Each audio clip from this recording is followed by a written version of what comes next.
Today, I'm recapping NFL Week 2, and we'll be previewing NFL Week 3 on this edition of the Shumake Take. Let's get it.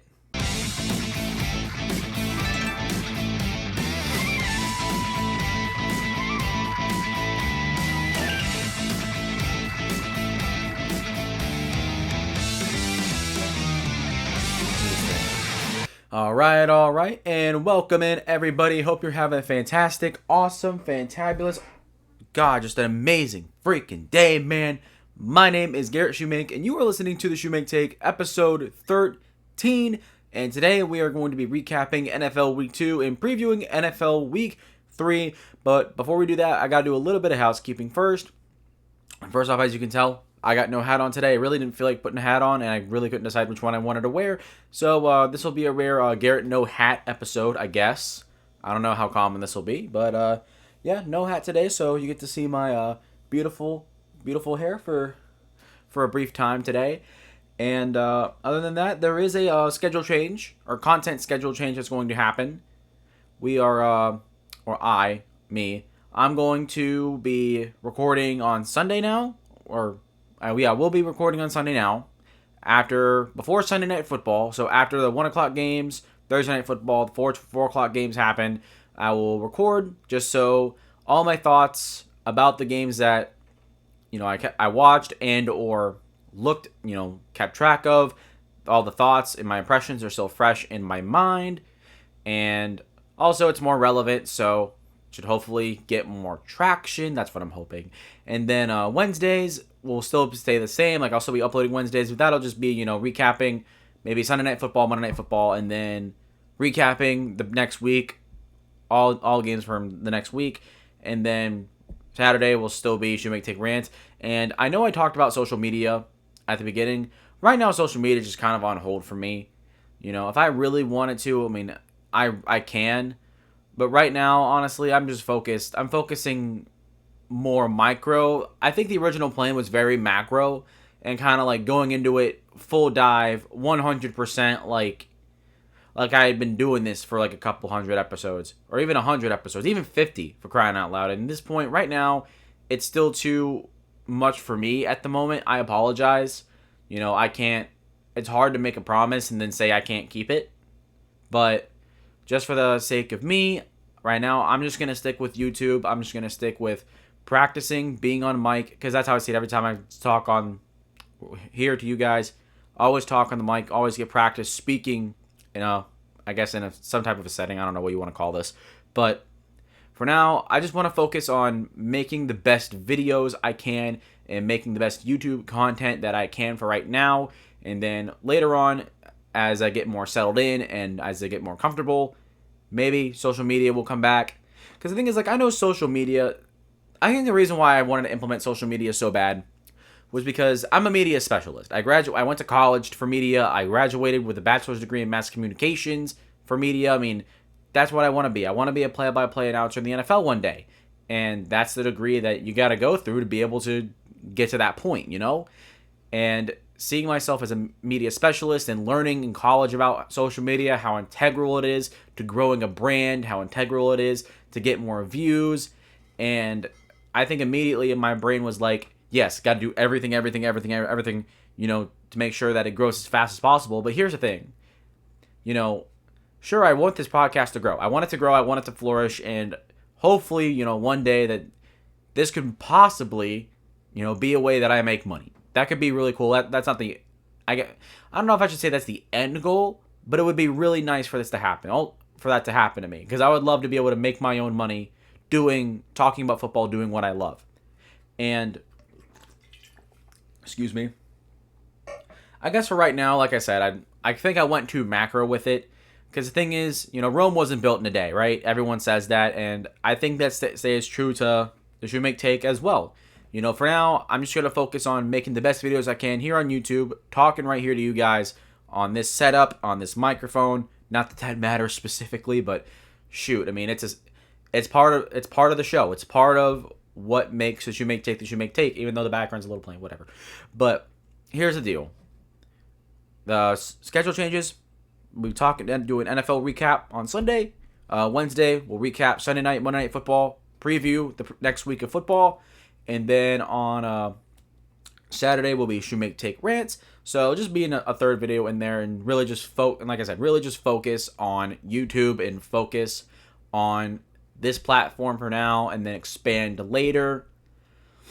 Excuse me. My nose is kind of running. It's very itchy right now, but I don't want to scratch it on camera. And you know what? I'm going to scratch it. God, I hate jump cuts. I hate doing it, but just give me a second. I apologize. My nose is absolutely killing me. Okay. There we go. We are back, and my nose is still kind of itchy. You know, don't you love that? Don't you guys love that? And there's a situation. You're always in a situation where you have to scratch your nose, but you can't scratch your nose. Whether it be like you're working or your hands are dirty or like whatever reason, like you only have to scratch your nose when you can't scratch your nose. I scratched my nose. I just did it here, off camera. Well, it was on camera, but I did a jump cut. You guys didn't see it. So, haha. But it sucks. It really sucks. I'm going to have to deal with this multiple times throughout the show, I guess. I'm not sure what the heck is happening with me. But we're going to find out. But that's enough housekeeping. I've kind of dragged this thing on a little bit too long. We got to talk about NFL football. And for this week, I'm only going to be really recapping in full one game, and that's Thursday Night Football between the Dolphins and the Bills. Everything else is going to be quick bits, just because I was at a friend's house over the weekend, and I really didn't have time to obviously watch as many games as possible and keep track of every game as possible. Hanging out with a friend I don't get to hang out with in person very often. A very good friend of mine, one of my closest friends, so please understand that. And if you don't know, we actually watched RLCS. That's the Rocket League Championship Series. If you know me, if you've probably been listening to the beginning, this is the first episode. But I'm a big gamer, and my favorite video game I like to play, at least right now, is Rocket League. I play it every single day, just about with that friend's house that I went to, and we just watched the World Grand Finals, and kind of sad it didn't go out how we wanted it to. But hey, it's a fun time. It was a great experience. But we got to get back to football. Forget about the Rocket League tangents. We got to talk about the Bills and the Dolphins on Thursday Night Football. The Buffalo Bills beat the Miami Dolphins 31-10, and this was a big blowout. And the big story from this game, we'll get to it here at the end because it deserves its own segment, I guess. And but first off, we got to start with the winning team. Let's start with the Buffalo Bills. The big thing for this Bills team of this game was turnovers. They picked off 2 or 3 times and created a lot of short field for the Buffalo Bills. And that's why, when you see the stat line for Josh Allen, he was 13-19, 139 yards, a touchdown. He played well in this game, but he didn't have big numbers. That's because the turnovers are a big thing. Gives you short field position, makes it easier to go down and score.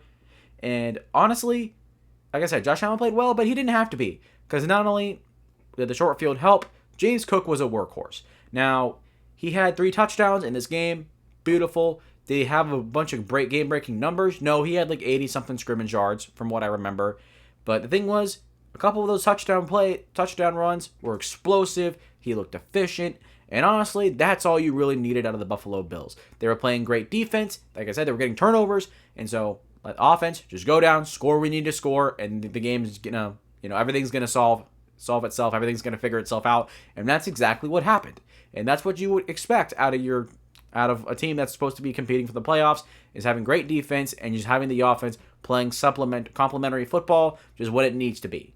Every week in the NFL, everyone's expecting your offenses to go off, put up a ton of points, and your defense to shut down the offense, and that's what we want to see, right? But it doesn't happen that way all the time. And sometimes when the defense is doing its job and doing an amazing job, sometimes the offense doesn't have to do that much. Likewise, if the offense is just putting up a bunch of points all the time, the defense doesn't have to do that much. You just got to pin your ears back, get pressure, go after the quarterback, and go win. That's sometimes how it works. Sometimes it's not as balanced as you want it to be, but sometimes it doesn't have to be. And when it doesn't have to be, you got to learn how to execute and adjust to it, and the Bills did just that. So good job for them.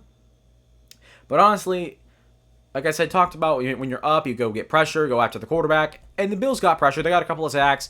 They had some really nice pressures there, especially on Skylar Thompson. Once he came into the game, we'll get more on why he was in the game here in a second. But honestly, the name of the game was coverage. And looking at these past couple of weeks, maybe not the past couple of weeks, this is like a common occurrence with the Miami Dolphins over the past couple of years, mind you. Honestly, when we look at this offense, when we look at this offense for the Miami Dolphins, who are the big focal points? Obviously, it's Tyreek Hill and Jalen Waddle. 2 wide receivers, 2 outside receivers. This is exactly like those 2 guys are the 2 alphas of this offense because they're the engine of this offense. They're like the like the grease that makes like the door not squeak. I don't know what kind of analogy you want to roll with here. Anything works, honestly. But they're the focal point, objectively. And the thing was, we see a lot more with defenses going against the Miami Dolphins. It's a lot of cover 2. It's a lot of cover 3. It's a lot of deep safeties and having corners go deep into coverage. And it pretty much prevents the deep play from happening. Because how did the Miami Dolphins beat you? They beat you over the top. And what we've seen multiple times is if you take away that element of their offense, their ability to go over the top of your defense and beat you up and beat you over the top. I'm saying top way too many times. When they can do that, they're more than likely going to beat you. But we also see that if you have the ability to take that away and make everything underneath and keep everything in front of you, you have a much better chance of winning and beating the Miami Dolphins. And that's what happened. The Bills literally just threw a bunch of corners, they threw them all back there and said, good luck, you're not getting anything over on us. And they didn't. Collectively, Tyreek Hill and Jalen Waddle had like 60 to 70 receiving yards, maybe like low 70s, high 60s, give or take. I can't remember the exact math. But when your 2 top receivers, 2 top 10 highest paid receivers, mind you, are combining for 70 yards, that's not going to win you football games. That's not going to work. Because here's the thing. After Hill and Waddle, what type of weapons in the passing attack do the Dolphins have? Let's think about that for a second. Their wide receiver 3 is Odell Beckham Jr. He's not playing right now. He's hurt. Their current backup slot receiver, I don't know who it is off the top of my head. But clearly, looking at the stat sheet at least, he isn't making enough plays to stand out. And then tight end, Jonnu Smith, he's all right. He actually had a good game against Buffalo. He was second on the team in receiving yards. But here's the thing. Outside of Tyreek Hill and Jalen Waddle, the receiving weapons are not that great. And then looking at the running game has not been good these past couple games. I know Devon Achane had 98 yards, and he was very efficient. He was very explosive. And he also led the team in catches and yards, so I take that back. Week 1 was very bad. Week 2 was a little better for Devon Achane. Well, a lot better for Devon Achane, I should say.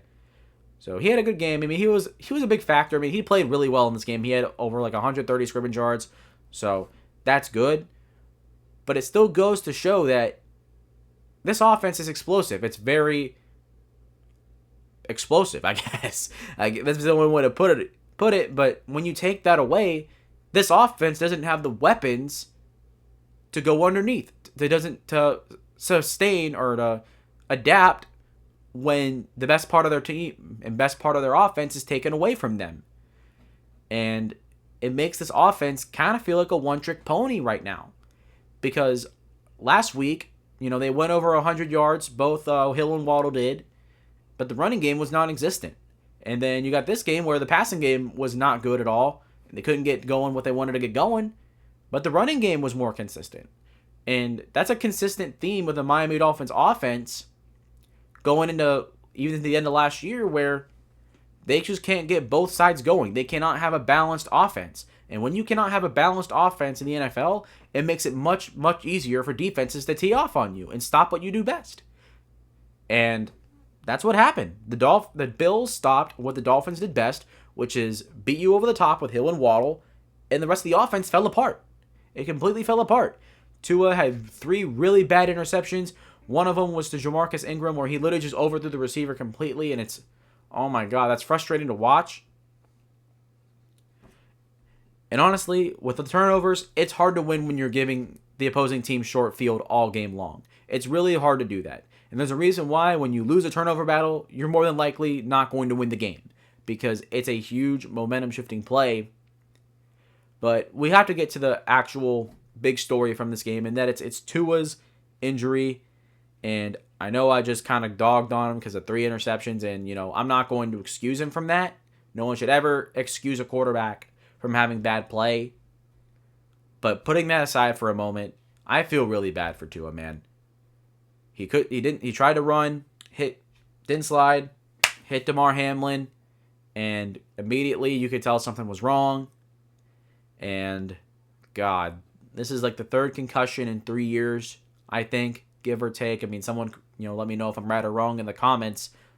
But this stuff is just sad to see. And, your starting quarterback can't take so many hits like that. You can't take too many hits like that where you're not sliding and you're not taking care of yourself. And it's sad stuff. And I'm not gonna throw my hat into the ring of Tua should retire, Tua should not retire. And I think at the time of the recording of this video, the news has come out that he does not have plans to. And I mean, that's what happened last time he got a concussion against Cincinnati.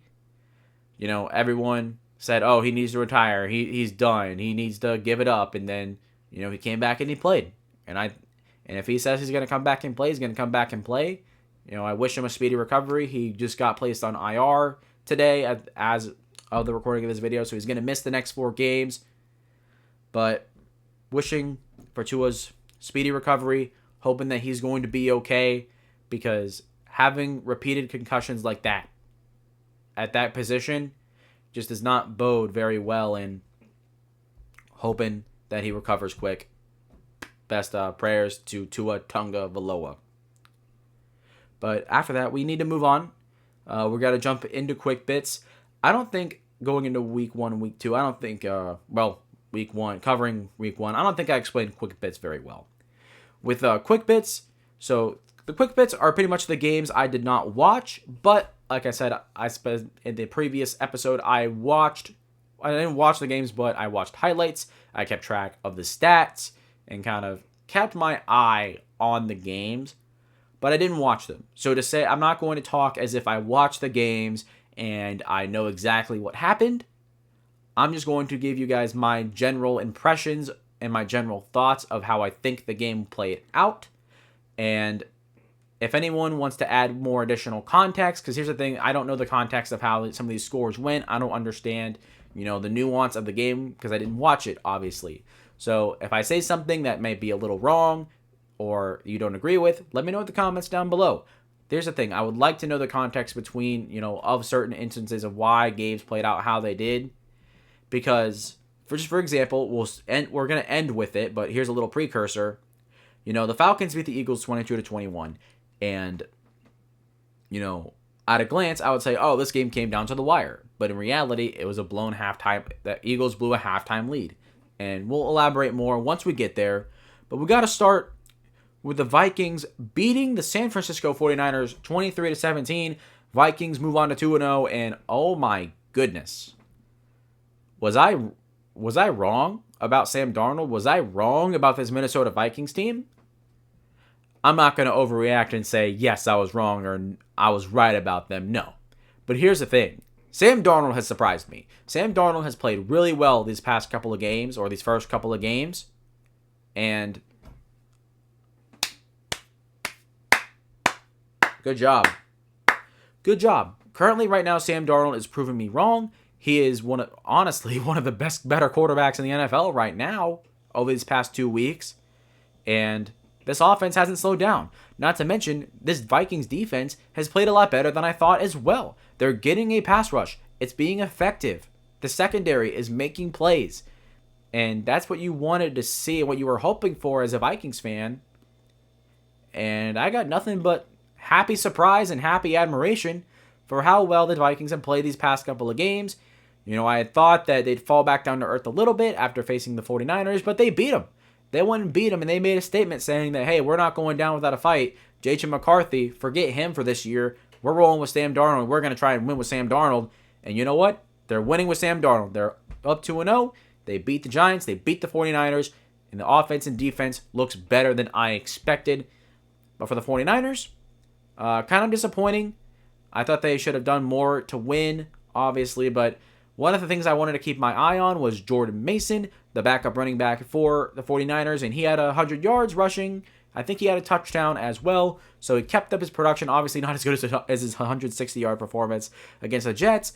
But still, threw up another 100 yards. Still looked good to my understanding. And that's what you wanted to see. And this is one of those games where you kind of dropped it. Whatever, early season. And I expect the 49ers to bounce back next week. Moving on to the Seahawks at the Patriots. Wait.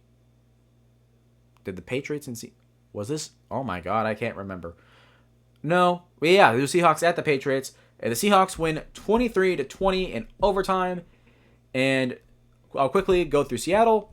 Seattle's offense was really good. Geno was good. DK Metcalf and JSN both went over 100 yards receiving. They were the carriers of this passing game, which is good. The rushing game was non-existent, but I don't think it obviously didn't need to be, with DK Metcalf and JSN going absolutely nuts. Both had over 100 yards and both had over 10 catches. JSN had 10 catches and DK had 14. That is crazy to me. But the big story, at least for me, my takeaway is that the Patriots win another or lose another close game. And honestly, to be honest, I thought that they would get blown out by Cincinnati. They beat them. I thought that they would get blown out by Seattle. They lost by 3 points. And it went to overtime. And I'm not going to overreact and say, like, oh, was I wrong about the Patriots? No. I don't think the Patriots are going to win that many games. But here's the thing. They could definitely, the way they're playing, they're probably going to win more games than the 4 I had them predicting to go. And, give credit to Gerard Mayo again. Give credit to him again. This team is competing. This team is playing decent. And the name of the game is the running game for the Patriots. Last week, Ramondre Stevenson had a great game. This week, it was Antonio Gibson. And I'm kind of like burping here, excuse me. And honestly, I'm very impressed with how Ramondre Stevenson and Antonio Gibson played. Both of them are good running backs. And I think I've kind of discredited them and kind of, indirectly thought less of them because of how bad I thought this offense was going to be and how bad this team was going to be overall. But you know what? They're bright spots right now. They're bright spots for this offense because there's actually something there that's consistent. There's something that they're doing well.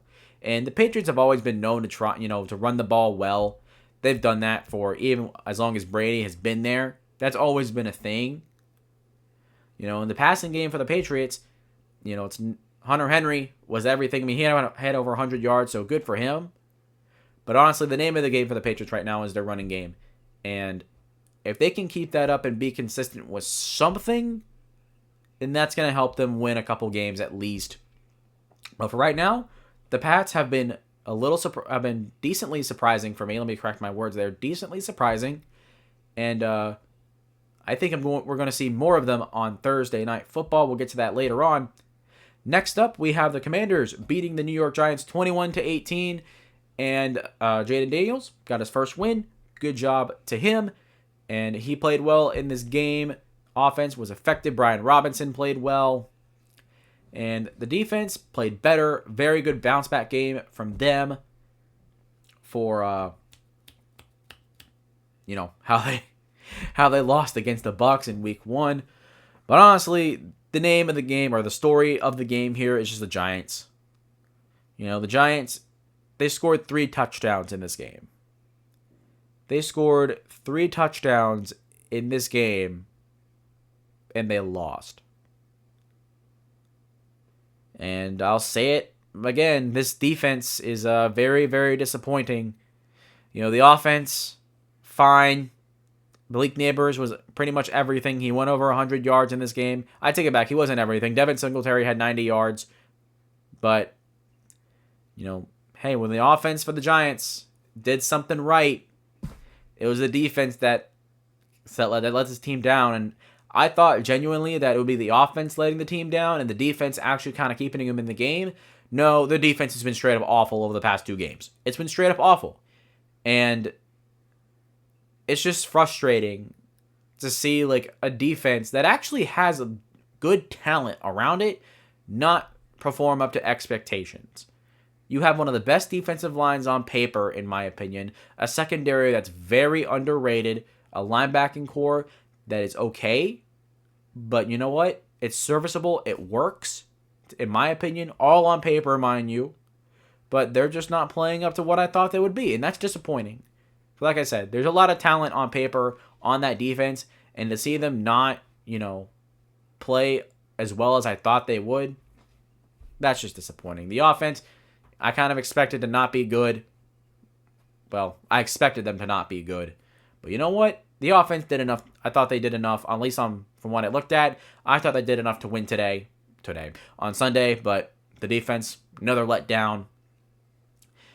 Moving on, though, we got to go to the Chargers beating the Carolina Panthers 26-3. And J.K. Dobbins, another heck of a great performance. Good job to J.K. freaking Dobbins. Ran over, had 130 yards rushing, had a couple of touchdowns. I know he had a touchdown. He didn't have a couple, but he had one. Quentin Johnson had a couple of touchdowns. Good for him. But here's the thing. The Chargers are 2-0. The Chargers are 2-0. I had them starting 1-1. And here we are. They are 2-0. And congratulations to John Harbaugh. This helps with their culture a lot, especially right now with Justin Herbert recovering from an injury. And it doesn't. And honestly, did I expect them to be 2-0? Not really. But there is a universe where the Chargers are 2-0, and we're living in it, obviously. But I'm very happy with how well J.K. Dobbins has played. He played really well last week against the Raiders, and I said, can you keep it up? You have my attention. Can you keep it up? And he has kept it up, and over these first 2 weeks, he's leading the league in rushing. He's looking great, fantastic, explosive, and that's good for him. Really, really good for him to be having a bounce-back season so far. And here's the rooting that this offense gets better as Justin Herbert gets healthier, and we might see a sneaky top 10 offense in the Chargers. That's very much possible. Not to mention that the Chargers defense looks so much better, man. This Chargers defense that was so freaking talented is actually finally putting it on display. Khalil Mack and Joey Bosa look good. Derwin James looks good. Asante Samuel Jr. looks good. They feel this team allowed, 13 points over the first 2 games. I think that's the best in the NFL right now. That might be the best in the NFL right now, I think. And they only allowed 1 touchdown. And this defense, it's playing lights out. This defense looks like it's playing at the potential that it should have years ago. And if I'm Brandon Staley, I'm sick to my stomach. I'm sitting there wondering, how the heck did I screw this up? And honestly, how did Brandon Staley screw this up? Because you bring in John Harbaugh and look, it's a whole new, different looking team. And at least from the outside looking in, you know, they got a game going on next week. I can't remember who they face. Let me see real quick. Yeah, they got a challenging game next week against Pittsburgh. We'll talk about it later on. But hey, good for them. Good for them. They got 2 really good wins. One against a divisional opponent. One against the Carolina Panthers. But honestly, the Carolina Panthers, they've been disappointing. They're the worst team in football right now. I don't think it's even close. And here's the thing. Bryce Young has been benched. Bryce Young, quarterback for the Carolina Panthers, going into his 2nd season, has been benched in favor of Andy Dalton. And this comes not even 24 hours after the game, where in the post-game presser, head coach Dave Canales said that Bryce is their quarterback. And this tells me, at least in my opinion, that this was a David Tepper move. And here's the deal. David Tepper has been bad and has ran the Carolina Panthers into the ground. I'm not breaking any news about that, but here's the thing. You pounded the table for Bryce Young. You pounded the table to get that guy over CJ Stroud, which your organization, the front office, the GM, the head coach, wanted CJ Stroud over Bryce Young, and you said no, draft Bryce Young. He's better than CJ Stroud. And over 1 full season and 2 games later, that is objectively wrong. That has been objectively wrong. And you know what? David Tepper, in my opinion, who's the one who called the shot, sitting in there and benching Bryce Young, if that's the case, I don't know what he's doing. He's never had any patience for anything at all. And I don't know if it's just he's giving up on him or he wants to see a change. I don't know what the motive is. But here's the thing. I'll say this right now. If Andy Dalton stinks it up on Sunday, you know, Shumake Take Rants will be about something else. Obviously, it's going to come out before week 3. But if the Panthers go out there and Andy Dalton stinks it up and is really bad, we got to talk about the next rants. After that will be, what rants are we on? We're on rants, That'll be Rants 10. So Shumake take Rants 10. If Andy Dalton plays bad, will be the David Tepper problem. It'll be a video dedicated to dogging on David Tepper and how bad of an owner he's been. Because you can't bang the table over a quarterback, for a certain quarterback, when everyone else in your organization wanted someone else, and then you bench him after 2 games into his second season. Like, this is going to take time. And everyone's saying, he has nothing around him. And it's like, no, he has stuff around him. Deontay Johnson's a good receiver. Xavier Legette is a rookie, yes. Very talented, but he is a rookie, sure. Ja'Tavion Sanders is a rookie. Jonathan Brooks I don't even think he's playing right now, to my understanding. He probably is, I'm not sure. But here's the thing is, Adam Thielen is there too.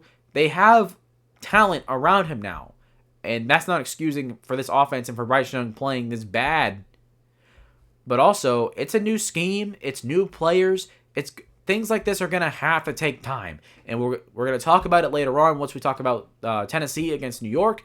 But, seeing this happen to Bryce Young, this is just bad. I mean, it makes you feel so bad for Bryce Young because it feels like he's not being put in a position to succeed. With an owner that has that pounded the table for him, but seems to have no patience for him at the same time. It makes no sense. Head coach Dave Canales seems to believe in him. Adam Thielen came out today saying that it's not a Bryce Young issue, it's a holistic offensive issue. And it makes you wonder what is going on in that mind of David Tepper. But right now, the Carolina Panthers look awful. They need to do something soon. But Andy Dalton will be starting week 3. And if he plays bad, Reds 10 will be about the David Tepper problem. But that's enough about that. Moving on to the Saints and the Cowboys. Saints beating the Cowboys 44-19. And here's another round of applause for the New Orleans Saints. This one, and was I wrong about the New Orleans Saints? Honestly, out of all the ones that I may have been wrong about, this one I might be the most inclined to believe. Because a team that I had going 6-11, this is not a team I had. This is not the same team I thought would go 6-11. When's the last time the Saints have dropped 40 points in back-to-back games? They dropped 47 week 1, 44 week 2, and this offense looks absolutely insane. This was not on my bingo card. It was not on my bingo card for the Saints to have the best offense in the league by far and dropping 40-plus points a game. But here we are. I thought that this Cowboys defense was going to give the Saints offense maybe not a full-on reality check and whoop them, but they were going to bring them back down to earth. Boy, was I wrong. And not only did the Saints offense play fantastic, Rashid Shaheed had an incredible 70-yard touchdown. Alvin Kamara had 4 touchdowns on the day and looked explosive. Excuse me, my nose is still giving me problems. Here's the thing. Dak Prescott looked bad in this game, at least from looking at the stat sheet. Had multiple interceptions. Offense was not getting anywhere outside of Brandon Cooks, CeeDee Lamb. And here's the thing. These are 2 disappointing performances from the Cowboys offense statistically, and I need to see more. You just paid Dak Prescott. He's now the highest paid quarterback in the NFL in terms of average annual value. And what is there to show for it? There's nothing there to show for it that he's worth it right now. I made a whole rant on last Friday, uploaded on Saturday, talking about how the top 10 highest paid quarterbacks in the NFL haven't done anything to be worthy. Have done anything, but haven't done much collectively to be worthy of the contracts they were given. And if you want to see that video, I'm going to throw it into a card in the upper corner, because compared to the top 10 highest paid quarterbacks now, compared to the success and accomplishments of the top 10 highest paid quarterbacks in 2013, it's a completely different ball game. It's completely different. And here's the thing.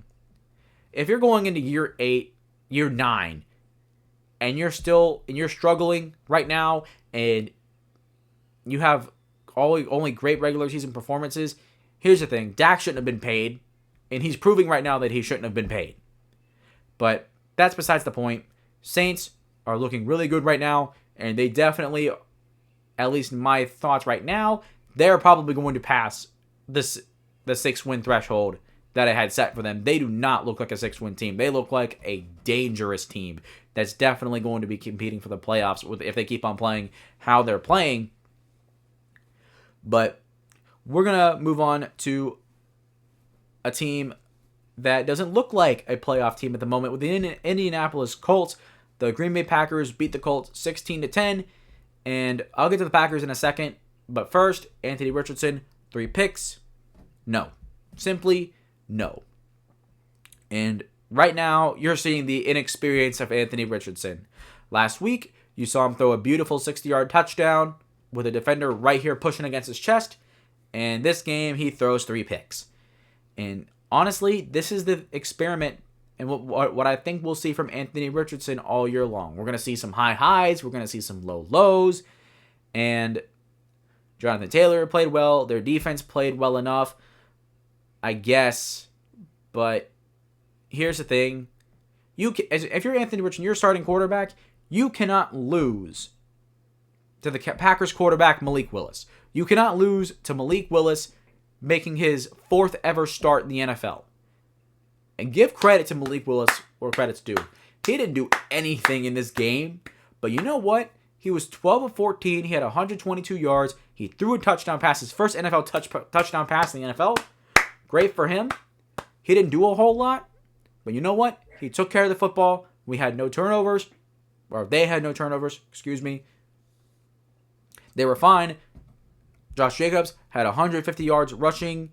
And they had ran the ball 53 times. I mean, they had made a game plan to help Malik Willis as much as possible and let everything else try to, pan itself out, and that's what happened. And here's the thing.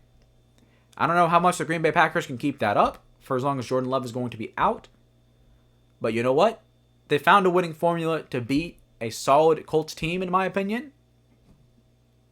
Right now, they're 1-0 if Malik is the starter. The game plan worked. Who am I to judge until it doesn't work? But moving on to the Browns and the Jaguars. Browns beat the Jaguars 18-13, and the offense for the Browns seemed a lot better. Definitely was a lot more productive, a lot more efficient. And for the Jaguars offense, not it. It's just a whole lot of mid. Trevor Lawrence did not threw one. I think he threw a touchdown pass. I'm pretty sure. Had less than 50% completion percentage. Brian Thomas Jr. was the only thing that really looked good. Good for him though. Rookie had 97 yards, but it's the same thing out of Trevor Lawrence. Trevor Lawrence is mid. He is mid. His stats show that they're mid, and his play is up and down as it gets. And in this game, there was really no up and down. It was just a whole lot of this, at least from what I thought. And here's the deal. With the Browns, they had a bounce-back game. They played better. The Jaguars didn't. And there's a reason why. The Browns right now, at this point, I don't know if I can stay confident with them going 10-7 or 11-6, whatever I had them going as. But right now, the Jaguars look like a 7-10 team. They look like a mid-team. And they're not doing enough to win. They're not doing enough on offense. Their defense is struggling, especially in the secondary.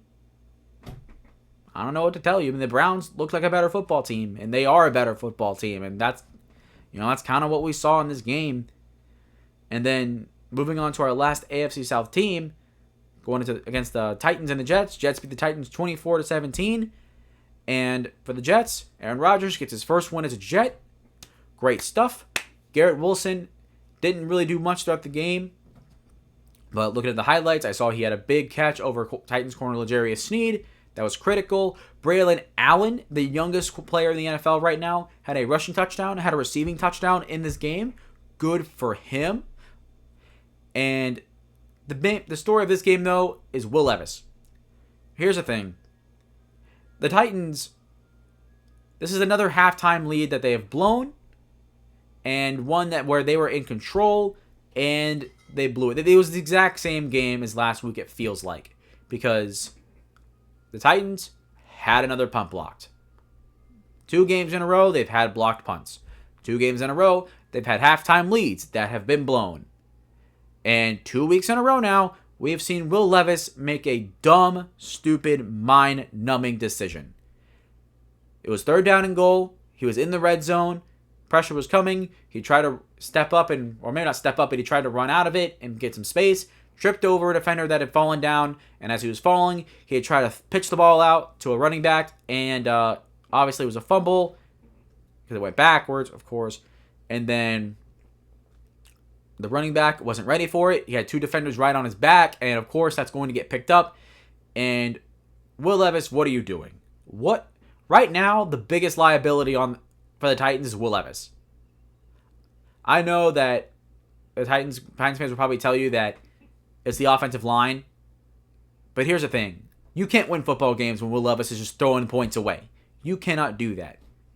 And out of curiosity, I decided to watch a film analysis video on how Will Levis played. And he was missing a ton of open receivers. And he wasn't playing well. He played better, but he wasn't playing good enough. Like I said, he's missing open receivers. And there was one particular play where there was a designed swing pass on this. I believe it was this. They said it was the second to final play of the game. And if I'm the quarterback right here, there's 2 receivers out to the right, well, to your left on the screen. And their job is to just run up, block. So the running back that's back here to the side of the quarterback, run a little swing pass into the flat, boom, catch, and get halfway to the goal line. So your last play of the game is much easier. But instead, Will Levis took a sack on this play. And here's the thing about Will Levis. These bad, stupid decisions, first off, they can't happen. But right now, Will Levis is not executing the basic designed plays. And here's the thing. Right now, the way he's playing, if you can't stop making these dumb decisions and you can't execute the basic designed plays that are meant to go in one spot, that type of stuff is going to get you benched. And we already saw Bryce Young get benched for whether it's fair to him or not. But Will Levis is not that far off. I know that this team probably will have a little bit more faith in him than Bryce Young. I mean, that's not a very high bar. But here's the thing. We'll talk about it more in the next game. But Malik Willis is going to town in Tennessee. This is the game Tennessee can't afford to lose. They need to get things right, or else this season might be over for them before it even really gets started.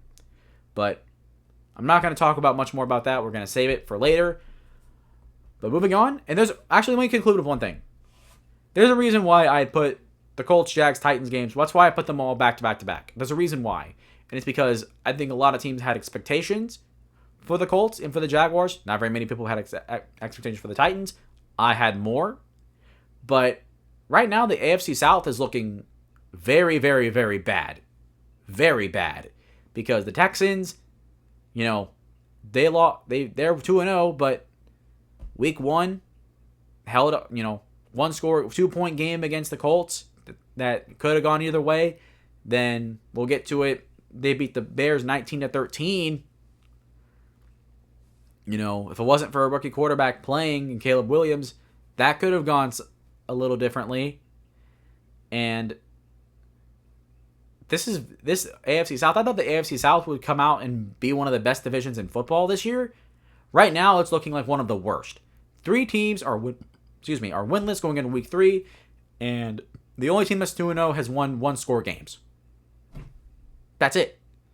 And honestly, it's very upsetting because I had expectations for the Colts.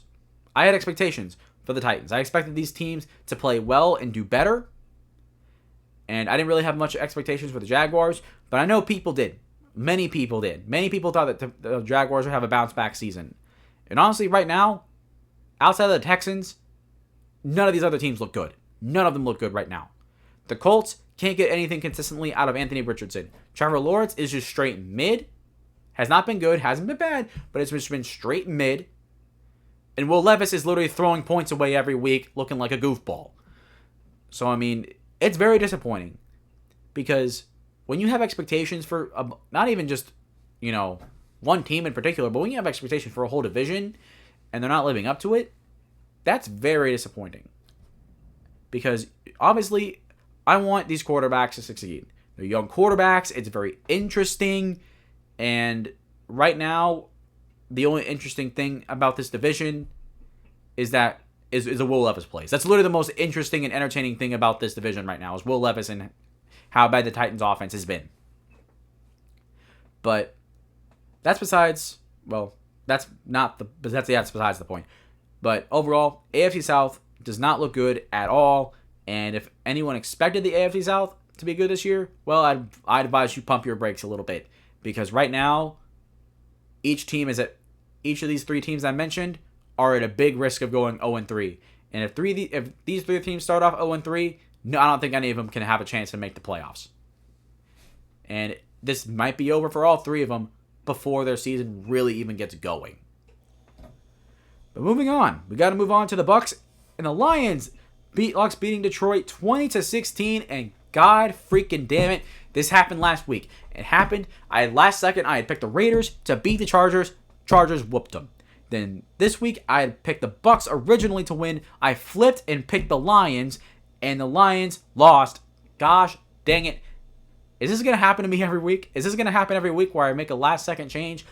No, it's not going to happen. You know why? Because this time I'm actually going to stick with my gut this go around. I'm not going to be flippy floppy. I'm not going to be wishy washy. But here's the thing. Give credit to the Bucks for winning this game. It wasn't pretty. It was ugly. But you know what? It got the job done. And I thought that this game could go down like this. Because the Bucks gave the Lions all they could handle last year in the divisional round. And that's what happened today. The Bucks gave the Lions as much as they could handle, and it proved too much for the Lions to take. And the Bucks won the game. The Lions offense, meh. Just a whole lot of meh. And the Bucks offense, kind of meh too, if I'm being honest. Chris Godwin was the bright spot in this game. He had over 100 yards. But the name of the game was the Bucks defense. Bucks defense played a fantastic game. And you know what? The Bucks are 2-0 right now, and Baker Mayfield looks like one of the best quarterbacks in the NFL. So take that for what you will. Sorry, Browns fans, but things don't look good right now in that department. But you know what's really not looking good in another department? The Ravens department. The Raiders beat the Baltimore Ravens 26-23, and Ravens had a lead, blew it, and right now the Ravens are all out of sorts. The offense is not performing like it's supposed to. It's very underwhelming. The defense looks completely out of sorts. You let a rookie tight end, Brock Bowers, have 9 catches for 98 yards. Devontae Adams went off and he did his thing, but obviously Devontae Adams is going to do that. In my opinion, he's still a top 3 receiver in the NFL. But here's the deal. What is going on with Baltimore right now? Baltimore looks like a completely different football team, and this is the first time they've gone 0-2 since 2015. You know, the Baltimore Ravens, they're probably the team that I expect, to bounce back the most out of all the teams that are 0-2. I'm not going to panic too much. But here's the thing. This team, just like I said, it looks out of sorts. It looks completely out of sorts. And I don't know what to fully expect out of the Ravens. Because, like I said, I want them to bounce back, and I think they can. But, right now you're losing again. You lost a close one against Kansas City, whatever. But you're losing against the Raiders team that scored 10 points in the previous week, and I expect them to win only 7 games. You can't be blowing leads against 7-win teams if you expect to make another run like you did last year. And for the Raiders, good job for them. They bounced back. They got a win after how bad last week was against the Chargers. You know what? They stepped up and they played better. And for now, we'll see where these two teams are going to be at. But the name of the game, or story of the game right now, is the Baltimore Ravens starting 0-2. And I think they bounce back next week. We'll get to it. But a very, very confusing and rather disappointing start for the Baltimore Ravens this year. But if you want to talk about happy starts, the Cardinals beat the Rams 41-10. Oh my gosh. The Cardinals, they might be another one of those teams I was wrong about. Like, number 1, the Saints, most likely to be wrong about. Number 2, Cardinals. They went toe-to-toe with the Buffalo Bills and nearly beat them. And then the Cardinals come back and beat up on the Rams. They absolutely beat the ever-living daylights out of the Rams. Marvin Harrison Jr., 4 catches, 130 yards, had a touchdown. Granted, it was all in the first quarter, but still, good bounce-back game for MHJ after having only 1 catch for 4 yards in week 1. And you see why he was drafted 4th overall and why people say he's the greatest receiver prospect to probably ever come out. This dude is electric. He was so much fun to watch, watching the highlights, and goodness gracious, the Cardinals' offense looks so much better than what I thought it would. I thought this offense would be just Kyler Murray, MHJ, James Carter, that's it. But you know what? Michael Wilson is making plays. Trey McBride is making plays. And you know what? This defense is making plays too. I saw that one of their pass rushers had 3 sacks. And if you're a Cardinals fan, you're ecstatic right now from how well this team is playing. But also as a NFL fan from the outside looking in, good God, what is going on over there? Because Jonathan Gannon has got this team in a much better shape than I thought it was going to be. And if they can keep this up, they're definitely going to win more than 5 games this season. And as for the Rams, they fall to 0-2. And this is 2 weeks in a row now where this offense is inconsistent. But honestly, out of the teams that are 0-2, probably the one that I'm least panicking about or least likely to panic about, is the Rams. You know what? You went to overtime and lost a tight one against the Rams. Or against the Lions, excuse me. And then Cardinals come in, they beat your butt pretty bad. That's pretty sad. But you know what? It happens. There's just some times where it happens. Your division rivals know you better than any other team does. So, take that for what you will. The Cardinals got one over on you. But here's the thing. If there's any team that's going to turn stuff around after starting 0-2, it's going to be Sean McVay and the Rams.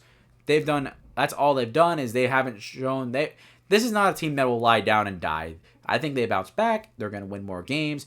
Is 11-6 still a possibility? Sure. Is it much of a possibility now? Who knows?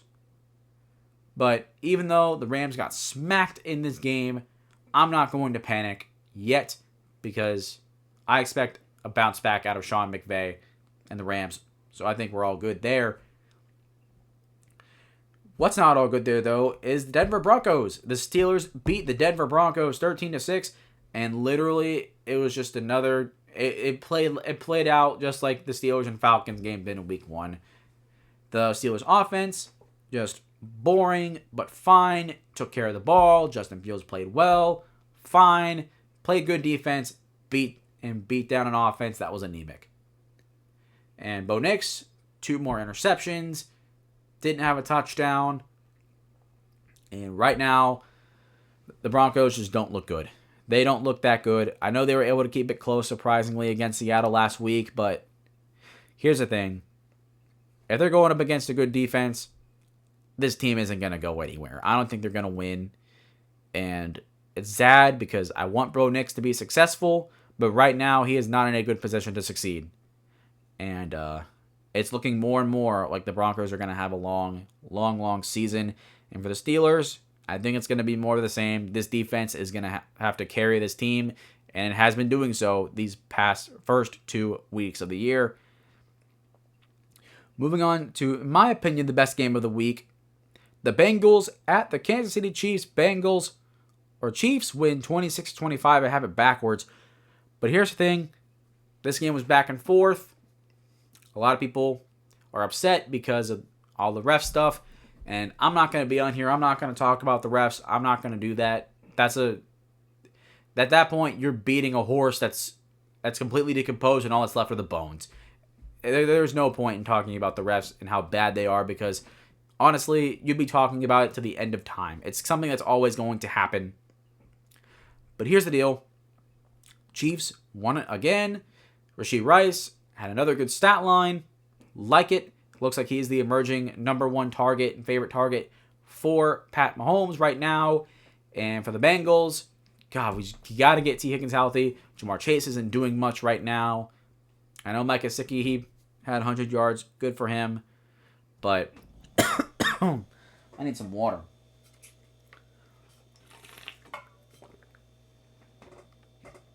The Bengals are 0-2. And on the Bengals, just like the Rams, I'm not panicking. I'm not panicking one bit. As I talked about in the previous episode, the Bengals always start off slow. They always do and heat up later in the year and get much better. And I expect the same thing to happen here. I have the Bengals making the playoffs for a reason, and it's because despite them starting off slow, they always find their rhythm and get heated up. Once Jamar Chase gets a little bit more eased in, I guess, T. Higgins comes back, I think this offense is going to be just fine. I think this defense is going to be just fine, and we will see this Bengals team bounce back, I think. I'm going to hold him to that. But let's conclude with the two primetime games to finish off the week. Texans beat the Bears 19-13. C.J. Stroud looked good in this game. Nico Collins was good. Joe Mixon was good. And the offense still performing efficient and still performing well. The defense making some plays. I think I talked about it last week, but Derek Stingley and Kamari Lassiter both got picks today, or on Sunday. Good for them. But the story here, like it is with a bunch of these losing teams, is Caleb Williams and the Chicago Bears. Offensive line, absolutely horrible in this game. Had allowed 7 sacks.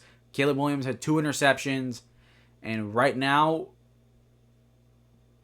I can't believe I'll be saying it, but right now, Caleb Williams is in a battle for looking like the worst rookie quarterback in the NFL at this point in time, because he hasn't thrown for 100 yards yet in a game.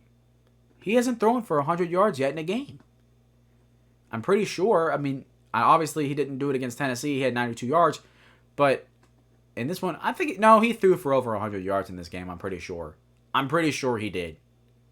I don't see why he wouldn't have. So I take that back. I apologize.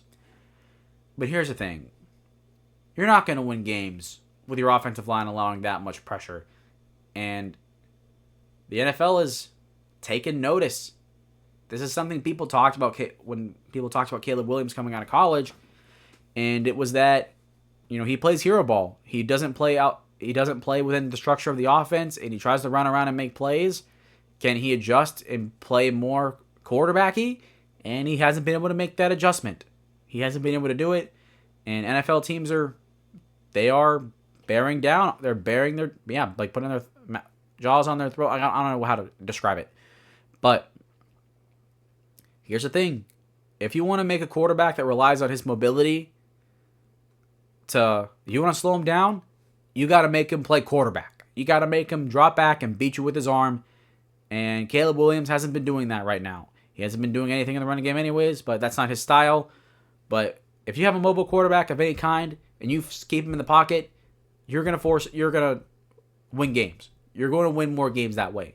Because here's the thing. Every quarterback has a specific way they like to play the game. Whether it's Mahomes, Lamar, Josh Allen, Joe Burrow, Aaron Rodgers, whoever it may be, there's a specific style that every quarterback has in how they like to play the game. And as an NFL defense, if you know how to prevent that, whether it's preventing Mahomes from getting outside the pocket, preventing Lamar from running around and buying time and scrambling for yards, or it's Joe Burrow and being able to take advantage of his offensive line and get rid of the short read so we can't beat the blitz. If you can slow down the quarterback and make him uncomfortable with something that he's not, and doing something he's not comfortable doing, you're going to win football games. And right now, they're taking away Caleb Williams' mobility aspect to his game, and it's killing him. It's killing this offense right now. But honestly, the offensive line is even worse. And right now, the Bears, they're not going to win games if their offensive line keeps playing how they've been playing these first couple of weeks, starting the year. And lastly, we started with it. We're going to end with it. The Falcons beating the Philadelphia Eagles 22-21 on Monday Night Football. And Eagles blew a halftime lead. Couldn't hold on. Jalen Hurts had a game-ending interception to Jesse Bates.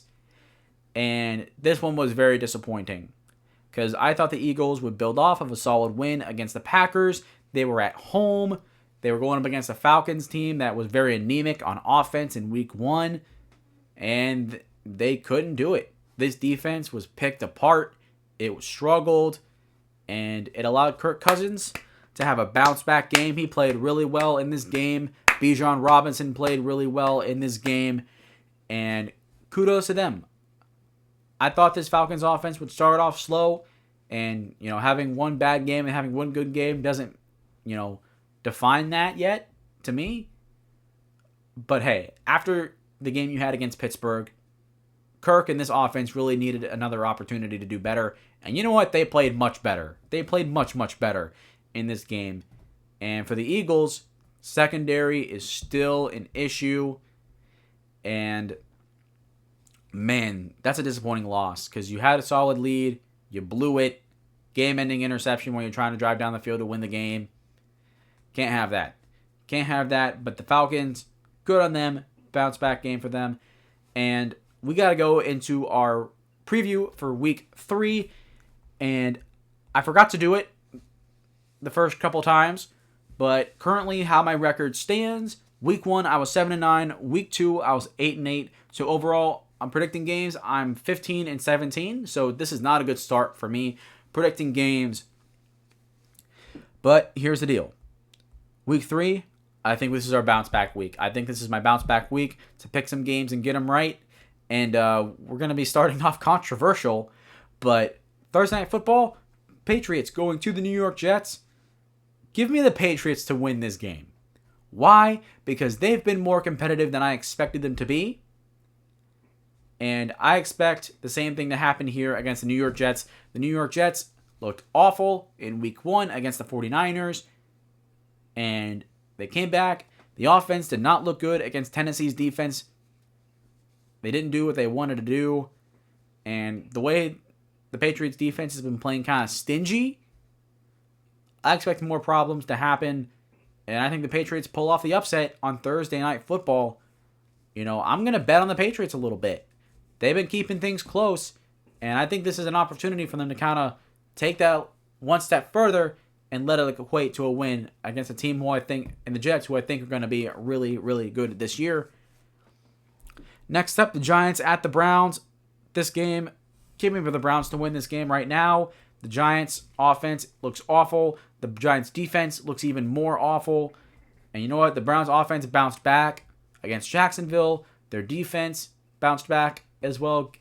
I think they're going to build off of that success against an easy opponent in the Giants. And this has an opportunity to be a toilet bowl game. It's there. But right now, the Browns have showed more for me to be in favor of them. Give me the Browns to win this game.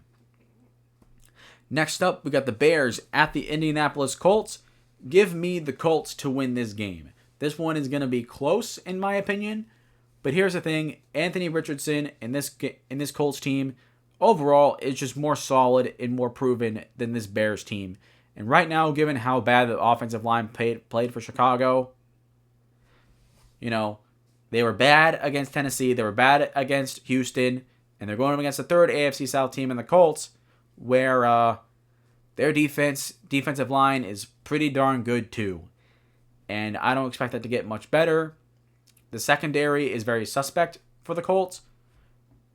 But Keenan Allen right now is out, to my understanding. I don't know how long he's going to be out for. But I expect this game to be close. It's probably going to be another defensive battle. But because I think the Colts have a better defense, and because they have a good running game with Jonathan Taylor, give me the Colts to win this game. Very, very close. This is going to be a one-score game. Not a very high-scoring game either. Next up, this might be one of the best games of the week. The Texans going to the Minnesota Vikings. And I'm going to have the Texans winning this game because their offense has played well. It's consistent. The Vikings offense has been consistent as well. Genuinely, right now, both teams look good. And it's hard to really pick which one definitively is the best. But my faith right now is leaning more in Houston because the continuity on offense is there. I'll give them the benefit on that side. And defensively, I think they have more talent than the Vikings do. And by no means is this game going to be a blowout. I think this is going to be another really close game. But I think this might be the best game of the week. It has the potential to be there. But honestly, right now, I have Houston winning this game. But by no means does this mean the Vikings are going to look bad. And by no means does this hurt my confidence right now in the Minnesota Vikings at this point in time. Next up, we have the Eagles at the New Orleans Saints. And you know what? I said I wasn't going to do it. I said I was going to stick with my gut. I said I was going to think about it. But you know what? No, I'm not doing it. I'm not going to do it. As much as I want to switch it up and pick the Saints to beat the Eagles in this game, give me the Eagles to win. Here's the thing. The Saints, they dropped 47 on a Carolina Panthers team that's just god-awful. They scored 44 points, surprisingly, at least in my opinion, on a Cowboys defense. And you would think, with the Eagles, the secondary would be decimated, and it's probably going to be decimated again. But with the Eagles, I have more faith that they'll bounce back here. And God, as much as it makes me want to switch and go to the Eagles or to the Saints, I gotta stick with my gut. When I first came up with this, give me the Eagles to bounce back. Give me the Eagles to win this game. This is going to be one of those games that I think is going to be one of the best of the week. I think this is going to be a high scoring. This is going to be a very fun game. And we'll just have to see. If the Saints win this game, I'm not going to be happy. I'm not going to be a happy camper. If the Saints win this game against the Eagles and start the year 3-0, I will say I was wrong about the Saints. I'll say that. I will say with definitive fact that I was wrong about the Saints if they start 3-0 and beat the Eagles. But for now, I have the Eagles winning, so we'll just have to see how that plays out. Next up, though, we have the Chargers at the Steelers. Give me the Chargers to win this game. Before I really, talk about the Chargers, this defense for the Pittsburgh Steelers is going to make this game tougher. This has been the toughest game the Chargers have faced, or Chargers have had so far this year, because they've actually gone up against a good defense. The Ravens right now, they don't have a good defense. There should be better, but right now they're straight up not good. The Raiders, no, not much for me right now. Although they did contain Lamar Jackson in their offense, so we'll have to see. But here's the thing. The Steelers' defense is really good, but the Chargers, their defense is really good too. And they're going up against the backup quarterback in Justin Fields. And this will be a tough game, but right now, with J.K. Dobbins playing as well as he's been playing, I have more inclination to believe in the Chargers winning this game over the Steelers. Give me the Chargers to win this game and start the year 3-0. Was not expecting that, but you know what? I think we're going to live in a universe where it's a reality. Moving on, we got the Broncos going to Tampa Bay, and give me the Bucs to win this game. Not much to say right there, because the Bucs beat the Lions, beat the Commanders. I have every reason to believe they're going to beat the Broncos. Broncos don't look good right now. It is what it is. There's not much to say there, unfortunately. Sorry, Broncos fans, but the Buccaneers are going to win this game handily, in my opinion. But we got to move on to a very juicy game, and it's the Packers and the Titans. And why is this a juicy game? I talked about it a second ago, but the former Titans quarterback, Malik Willis, is going back to Nashville to face his former team after making his fourth career start and playing the best game he's ever played. That's not very saying much, but here's the deal. The Packers ran the ball 53 times and ran it for over 200 yards. They were great running the football. And if they want any chance of winning, it's going to have to be a similar approach. But here's the thing. Right now, the Titans' defense is better than the Colts' defense. It's much better right now. And here's the thing. The Titans, they live off of generating pressure and playing solid coverage. That's what they've done so far. And going up against Malik Willis is a different ballgame than going up against Aaron Rodgers. The Titans haven't got a takeaway this season. I think they're going to get a couple takeaways in this game. That might just blink too hard, or did the lights just flicker? What the heck was that? Oh my God. Did I just blink too hard? Like, I blinked and it literally looked like everything just flickered for a second. I think I just blinked too hard. Oh my God. That's very interesting. But here's the deal. The Packers defense has played much better these first couple of games compared to last year.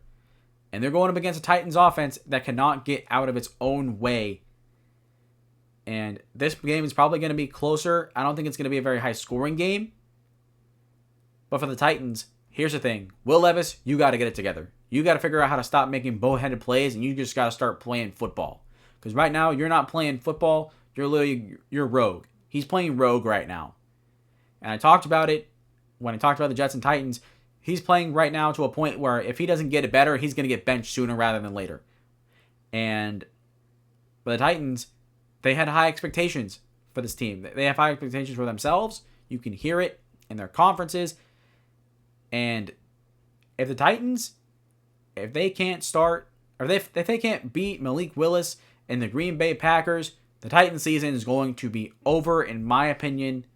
But give me the Titans to win because they cannot afford at home to lose to Malik Willis and start their year 0-3.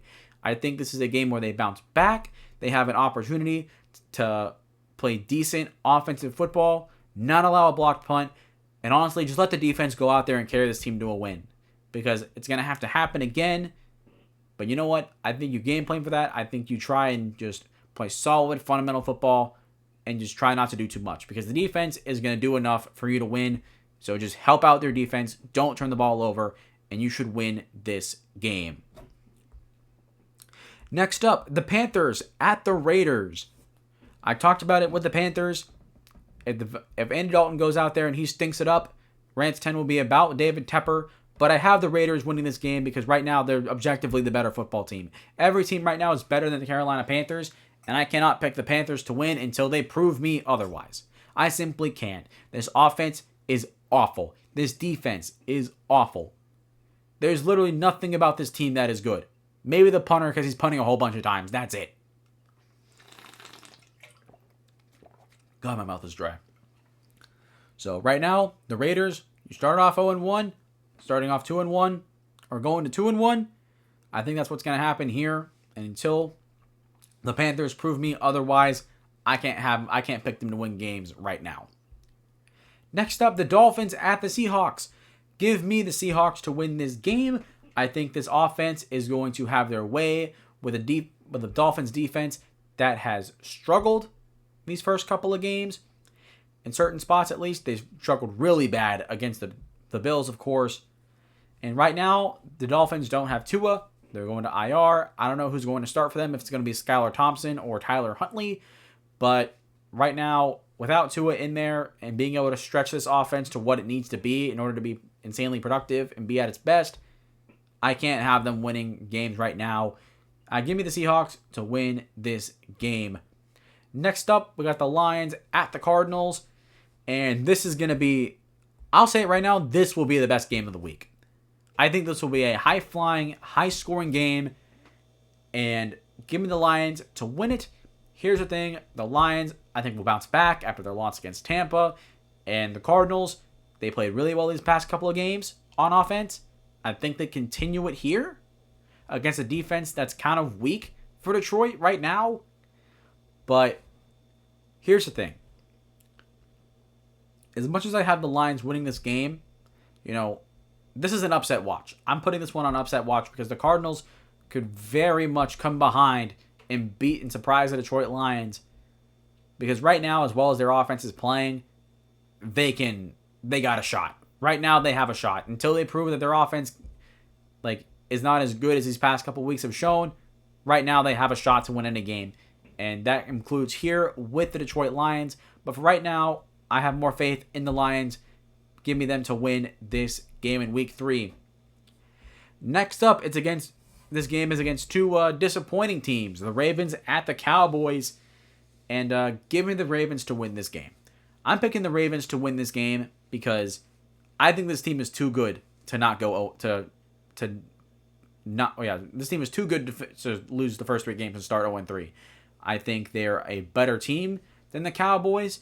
I think with how inconsistent Dak has been, I think this will give the Ravens an opportunity to bounce back and play better than their first couple of games. And with a defense that's been, up and down these first couple of games, I expect the Ravens to bounce back a little bit as well. So give me the Ravens to win this game against the Dallas Cowboys. But next up, we got the 49ers at the Rams. I know that the Rams are 0-2, and the 49ers, they lost against the Vikings. They're looking to bounce back. But here's the thing. The Rams are another one of those teams, in my opinion, that are too good to start 0-3. So I think they bounce back here. I think they beat the 49ers. And with the 49ers starting 1-2, I think people are going to panic a little bit. I wouldn't panic if I'm San Francisco. You don't have Christian McCaffrey, and things aren't working as well as you would expect. But you know what? Right now, that division, quite frankly, with how each team has been playing in the NFC West, it's wide open. It's wide. I can't say that other word, but it's wide open right now. And if the Rams have an opportunity to bounce back and make this a little bit more interesting, let's see it happen. Give me the Rams to win this game. Next up, on Sunday Night Football, we have the Chiefs going to the Atlanta Falcons. Right now, give me the Chiefs to win this game. This Chiefs offense is performing very, very well.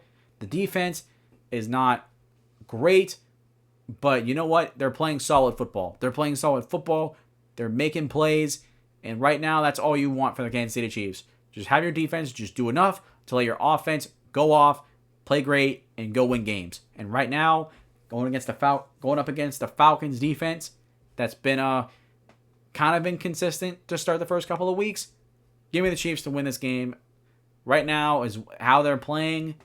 I can't pick otherwise at this point in time. Next up, we have the Jags at the Buffalo Bills. The first game out of a 2 Monday Night Football doubleheader.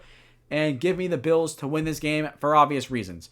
Offense, fantastic. Defense, playing well. Especially last week against the Dolphins. Overall, I guess it's been inconsistent because of how they played Arizona. But you're going up against the mid-Jaguars offense. You're going up against a mid-team, a mid-quarterback. And I expect this defense to build off of their game that they had against Miami and beat the Jacksonville Jaguars. And to finish off the week, we have a battle of two LSU quarterbacks. The Washington Commanders going to the Cincinnati Bengals. Give me the Bengals to win this game. Right now, they're just a much better team, in my opinion. Jaden Daniels is a rookie. He's in his third start. He is still growing. But I expect this game to be at least entertaining for at least a bit of it. I don't think this game is going to be a blowout. I don't think this game is going to be some high-flying close game. The Bengals might win by double digits here, but by no means is this going to be a slouch of a game. I think Jaden Daniels is going to play well in this game, and I think he's going to do enough to keep this team competitive and fighting, but I think ultimately the Bengals will pull away in the end, go up by double digits, and that's how I think it's going to play out. But we'll just have to see. And that is going to do it for me today. I kind of went a little rapid fire with all the stuff, but I think I did okay. Next week, like I said, we're going to go to Sunday, Wednesday, Saturday on videos. I'm going to be back to watching multiple games a week and really keeping a close eye on things. So starting into week 3, things are going to be it'll be a little different. I think things are going to be better. And as I said, I'm really going to focus on just building YouTube as of right now. Social media, I'm just letting it take a back seat or throwing it on the back burner for right now, keeping it on warm. If I need to use it, I will use it. But for right now, I just want to focus on my channel, focus on me, how I'm talking, and focus on growing the brand that way. And then I'll expand to other avenues later. But that's going to do it for me today. Make sure to do whatever YouTuber tells you to do. Like, subscribe, comment, all that good jazz. And that will do it. I will see you on Saturday for Shumake Take Rants 9. I don't know exactly what it's going to be about yet, but stay tuned, because it's going to be a good one as always. And I will see you in the next one.